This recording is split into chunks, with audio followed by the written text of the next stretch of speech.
Hi everyone, so welcome to this next video. This wasn't the video I was intending to make. I was actually going to make the next video about the Polestar 4B a little bit more to do with the infotainment system, but that's going to have to wait for another day because something happened today that has never happened to me in 25 years of driving.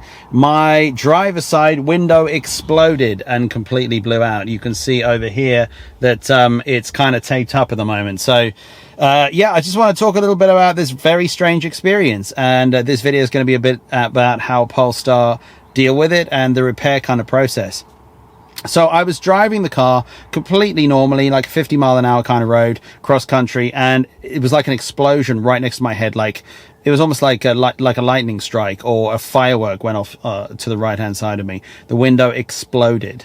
It didn't just crack, it literally exploded and blew out. Lots of the glass fell in onto me and some fell outside. I got such a shock. I've never had that kind of shock while driving, but fortunately I didn't swerve or end up off the road or on the other side of the road, so that's a good thing. I just carried on safely to where I was driving to because there was no immediate danger or anything. I didn't really feel the need to stop. Well, I was only driving a couple of minutes away, so I got to where I was driving, and as soon as I opened the car door, the glass basically just bits fell through into the door interior. More fell into the car, some fell out, and it's really strange. These types of windows do shatter, so the glass is not extremely sharp, but there are some nasty shards. I managed to cut my finger a little bit on some of these, but where I'm at basically making the video now is I called Polestar customer services, which took me about 20 minutes to get through. Tried the live chat again. I was waiting for 20 minutes. They were super helpful on the phone, which is really good. They told me I need to speak to the roadside recovery department, so they tried to put me through, but they couldn't get through themselves.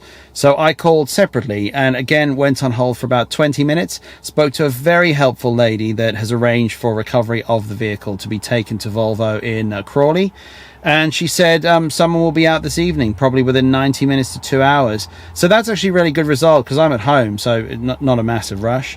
They've also said that they'll provide a courtesy car, which is great.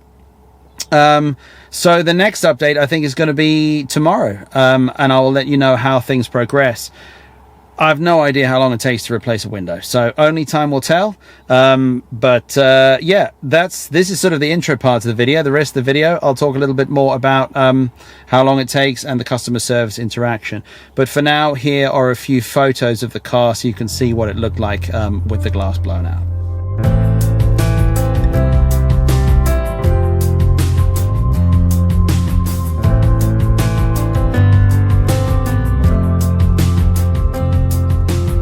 Welcome to the second part of this video. So I have a bit of an update. It's now 2 days since the car was recovered and taken to Volvo in Crawley. That's the local one that's going to be doing the repair.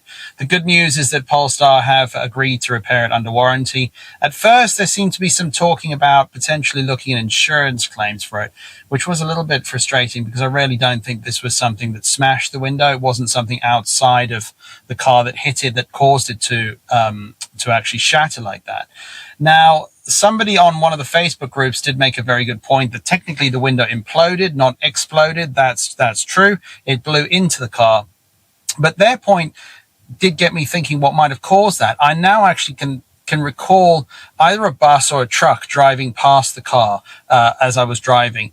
And there's a good possibility that that sort of pressure bump, and this is the person said the same, could have caused the window to implode, especially in a situation where there was something wrong with the glass. And Polestar have said it's possible that there was a glass alignment issue or some kind of defect with the glass. They can't really tell or commit to that, but it's really good that they have gone down that path because I wouldn't have liked to have to deal with trying to sort of prove that it wasn't something that smashed the window. So that is really good news. The not so good part of the experience, I think, was trying to speak to Polestar. Not so easy to get through. I was on hold for 20 minutes the first time, and then when I did try to speak to the live chat, it took ages. The people are very helpful, and they do seem to be trying to do the right thing, but they must be understaffed because nobody replies to any of my emails. But that's maybe a subject for a different video. So I've been told it'll be about 7 days to get the glass. It's got to come from Sweden. And once it arrives, then they'll fit it. So probably looking like about 2 weeks. They have provided me with a loan car, which is nice. It's a Volvo XC40. I'm just having a look at some of my notes. I don't make any mistakes. But it's not an electric car, unfortunately. It would have been nice if they'd given me the EX40, which is the electric version of this car. This is a petrol version. It's a nice enough car. It's got a good interior, and I've enjoyed driving it around, but I really do miss the Polestar. It is so strange having to drive a car that relies on fuel. And this car apparently goes 0 to 60 in about 8.6 seconds, but that feels incredibly slow. It's very, very laggy. When you put your foot on the accelerator, not much happens, and then it sort of wakes up very gradually, but it's not particularly impressive in terms of its performance.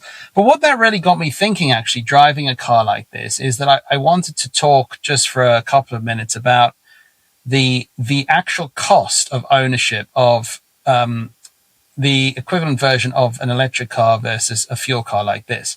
So I spent a little bit of time having a look online to find the sort of approximate leasing costs for these cars at the moment. And you can lease an XC40 3 months up front, 10,000 miles for about £475. And the EX40 will cost you about £600. And then you've got the Polestar 4 long-range single motor, which is slightly cheaper at $550. What I find quite interesting about that is that if you take that information, you work out the monthly cost, it really does level the playing field a little bit. This car is getting about 32 miles per gallon at the moment, and what that works out is about 18 pence per mile based on filling up at £1.30 per litre of fuel. And obviously prices vary, but that's the price of my local Shell. So that's 18 pence per mile. Now the Polestar 4 was doing about 3 miles per kilowatt hour, and that costs me about 3 pence per mile because I charge overnight. So I'm on an Octopus Energy tariff that gives me cheaper electricity overnight. So that gets me down to about 3 pence per mile. When you look at then charging the car at a motorway service station, somewhere like a GridServe, you're looking at more like 26 pence per mile. So it's much more expensive to do it when you're out and about, unlike a fuel car where you have to do that. So there's a big difference in ownership costs depending on whether you can charge at home on the right kind of tariff or you have to rely on the external network. You can get that down a little bit if you have one of the subscription programs or membership like Ionity. It'll cost you less and it brings the cost down, or perhaps if you could charge at work or on a slower 7 kilowatt charger somewhere else. But when you factor all of those things in, and I'll show it here on the screen, that it costs about £150 per month for the fuel for a Volvo like this versus about £25 per month for the equivalent electric car. It's a £125 difference. Now, you can see on my little spreadsheet here in the display that really does level the playing field in terms of leasing and ownership costs on a monthly basis. You might as well just get the Polestar or even the EX40. If you're thinking about getting an XC40, but you could charge at home, I would argue that the Polestar is a far superior car, in my opinion, compared to the little driving I've done in this. But the EX40 as an electric car would be so much better. And you can see the 0 to 60 performance times are much better in the electric car. Now, if you go for the Polestar 4 long-range dual motor, the price isn't that different to the XC40 B3, but your performance is phenomenal. And it is so much nicer to drive. It's just a far better car. Don't get me wrong, I'm not saying that the Volvo isn't good, and I think the EX40 would be a lovely car to drive, but there are so many similarities. The adaptive cruise control, many of the features that you find in this car are the same in the Polestar, but I just enjoy driving the Polestar a lot more.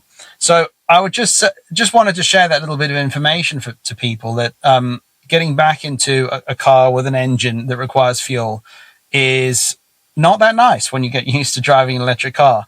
And if you are on the fence trying to make a decision, I would highly recommend considering the cost. If it's a lease that you're planning to do or some kind of finance, you might be better off or in the same boat by getting the electric version of the car.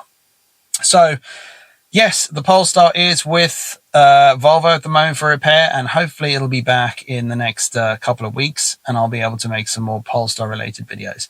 Thanks for watching, and I'll be back soon.